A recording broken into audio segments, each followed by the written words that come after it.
Prima ha tentato di aggredire in udienza il giudice, poi ha schiaffeggiato il carabiniere intervenuto per calmarlo. Tensione in tribunale a Treviso, dove un avvocato di 49 anni di Bassano del Grappa ha dato in escandescenze. L'avvocato si è scagliato contro il giudice della prima sezione civile Alberto Barbazza, ma agenti della polizia giudiziaria e un carabiniere sono riusciti a intervenire in tempo allontanando il legale dall'aula. Fuori però il 49enne non si è tranquillizzato, anzi ha colpito un militare dell'Arma per poi essere immobilizzato a terra tra le urla.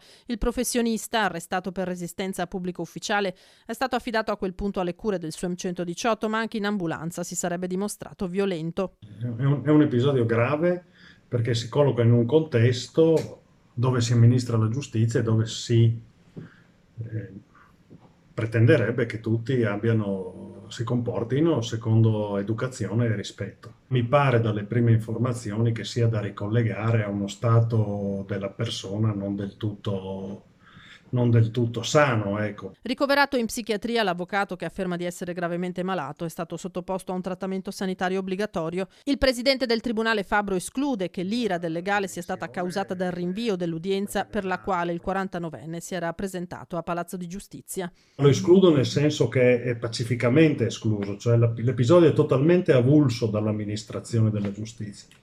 L'avvocato credo fosse qua per un'udienza che mi dicono non era neanche stata fatta ancora improvvisamente ha cominciato a